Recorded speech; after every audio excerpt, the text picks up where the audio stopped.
Aujourd'hui dans Réseau, nous recevons un homme à la voix d'or, Raska. Il vient d'arriver au stade sur YouTube des 500 000 abonnés. Tu dis que t'aimes le rap depuis que t'es tout petit, donc c'est pour ça que tu l'as choisi. Et qui t'a fait écouter, enfin, t'as grandi avec quoi? Quels sons? Alors Caroline de MC Solar. Très belle référence. Ouais, c'est mon père qui me le chantait à tue-tête. C'est pas vrai. Ah si, mais encore quand il est bourré au repas de famille, il peut te chanter ça. Ça c'est assez intéressant de chanter Caroline bourrée, je trouve. Ah ouais, c'est pas la chanson que tu veux. Tu es l'as de trèfle. Exactement. Mais c'est génial, Et ouais, du coup, naturellement, ça a été très rapidement avec MC Solar. Après, mon oncle, du côté de ma mère, il avait un studio d'enregistrement.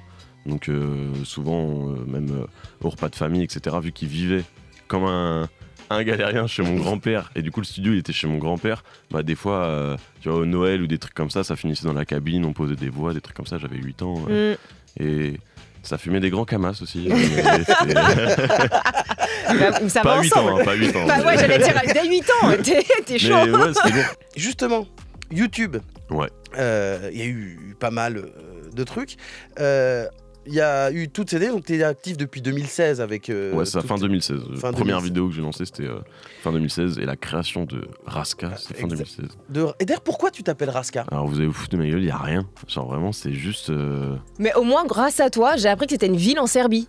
Oui, bah oui, mais il faut qu'un jour, alors c'est pas du tout mon contenu, mais que j'y aille juste, tu vois, pour faire un vlog Bah ou je sais pas quoi. T'es obligé. Ouais, ça pourrait être drôle. Mais, ça pourrait être drôle. Mais ça t'est venu comment? Tu savais déjà que tu connaissais ce mot parce que non, tu connaissais la ville en Serbie ou... Je m'appelle Simon, c'est en 5 lettres, je me dis ça se retient facile, tac, faut que je trouve un nom qui glisse, qui se met en 5 lettres, tac, et Raska, je sais pas. Et donc, oui d'accord, c'est juste, t'as mis des lettres? Ah ouais, vraiment, c'est allé, tu vois, j'écoutais, je crois qu'en même temps que je cherchais le nom, j'écoutais la Raskanine. Ok. Attends. Du coup, il y a eu un petit truc, je pense, de découlement, tu vois.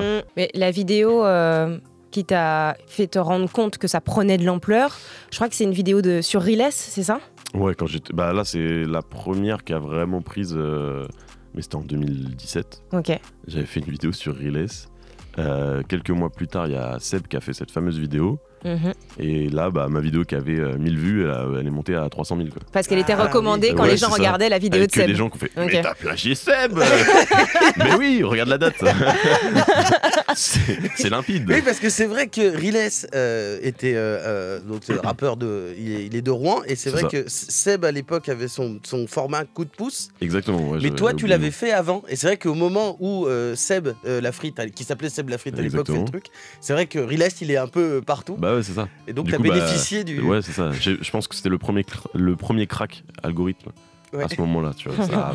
Mais même moi, j'ai pas compris. Je me réveille, je suis waouh, ok.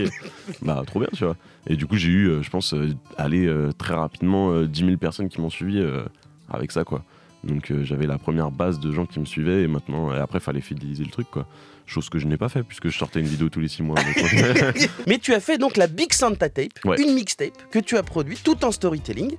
C'est un peu en plus qui t'a lancé fin 2021 dans une autre dimension. Ouais, clairement. Ouais. Raconte-nous un peu comment ça s'est passé. Est-ce que tu as fait ça en équipe ou c'est une idée encore ou tu as fait ça tout seul? Alors... En gros, l'idée elle commence du coup début 2021 où je me dis bon là je me focalise vraiment sur YouTube et j'aimerais bien me donner à fond sur cette année de 2021 et finir l'année un peu en beauté avec un projet cool qui entre guillemets retrace ce que j'ai pu faire avant et du coup rassembler différents rappeurs avec qui j'ai pu bosser sur une même mixtape. Alors justement, cette Santa Tape, je me rappelle d'un jour, c'était une des fois aussi où je commençais à te suivre sur Twitter, c'était un des premiers trucs. T'avais mis tout ton argent, il y avait eu tout ça, et puis ça t'en avait rapporté un petit peu, mais t'as failli tout perdre à cause d'une appli bancaire. Ah oui, putain, oh la vache, oh le mauvais souvenir qui revient. Oh là là. Qu'est-ce que c'est que cette histoire? En gros, j'avais réussi à tout vendre assez rapidement. C'est là que je me suis rendu compte aussi de l'impact que ça peut avoir auprès des gens quand tu fais quelque chose qui te ressemble et dans la démarche, quand la démarche elle est honnête, etc. J'avais fait 150 box. Qui coûtait quand même un prix, tu vois, c'était 80 €, un truc comme ça. Donc là dans la box il y avait CD, merch, tout. CD, merch, j'avais créé ma propre marque de bonbons que j'avais fait avec une usine avec un poteau qui mais je suis parti trop loin. Et genre, même quand je reviens en arrière, je suis pourquoi des bonbons Je vais cueillir des framboises. Et du coup, bah, il y avait tout ça à mettre à chaque fois dans les box. Et j'en avais fait 150. Je me suis dit, j'espère que c'est parti en 10 minutes. Wow. Et je me suis dit, waouh, ok. Bon, bah j'en ai pas fait plus, donc tant pis pour moi, tu vois. Parce que c'était vraiment le seuil de rentabilité où, tu vois, je me faisais 2-3 000 euros de marge et c'est ce qui m'a fait. J'étais dans le bénéf, tu vois. Mais pas énormément. Et tout l'argent, on m'avait dit, faut que tu crées pour ton site, faut que tout se passe sur une banque mobile, enfin une banque en ligne, etc. Donc j'avais fait sur le site N26. Allez, hop. Voilà. N26. Et du coup, je reçois tout l'argent dessus. Et là, mon compte bloqué. Mais il disparaît, c'est-à-dire que je n'ai plus d'accès et tout ça. Et moi, j'aurais flippé. Et du coup, il y avait, tu vois, plus de 20 000 euros dessus où j'étais en mode, les gars, c'est un peu mes sous, quoi. Et on me dit, non, transaction trop élevée, c'est un scam, quoi, un truc, une fraude.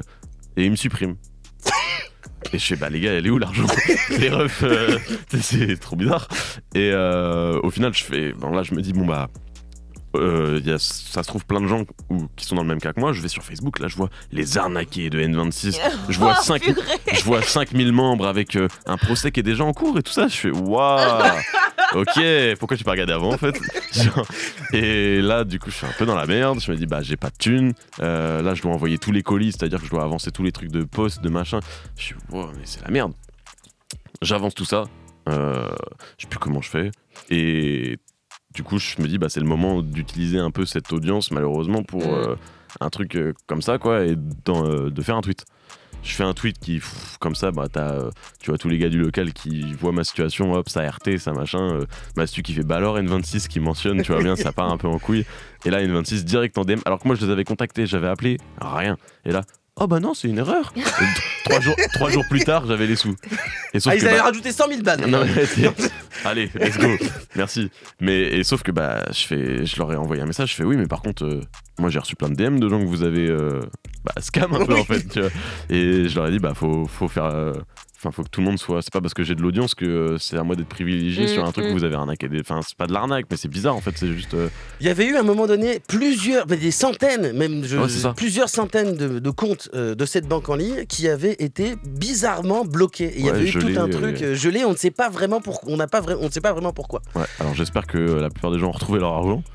Mais sinon, vous aviez qu'à faire des vidéos sur YouTube, putain. Je voulais te poser une question sur la tribune, sur la régulation du monde de l'influence. Ouais. Tu vois, les influenceurs, on leur reproche souvent de pas s'expliquer, de pas donner d'explications quand ils sont face à certains trucs, de pas s'exprimer dans les médias. Et là, vraiment, vous avez c'est ça, et de prendre parti. Et là, moi, j'avoue, j'ai toujours pris parti. Et puis. Tu vois, il y a des gens qui s'étonnent après, ils disent t'es de gauche, mais frère, j'écoute du rap, ma gueule.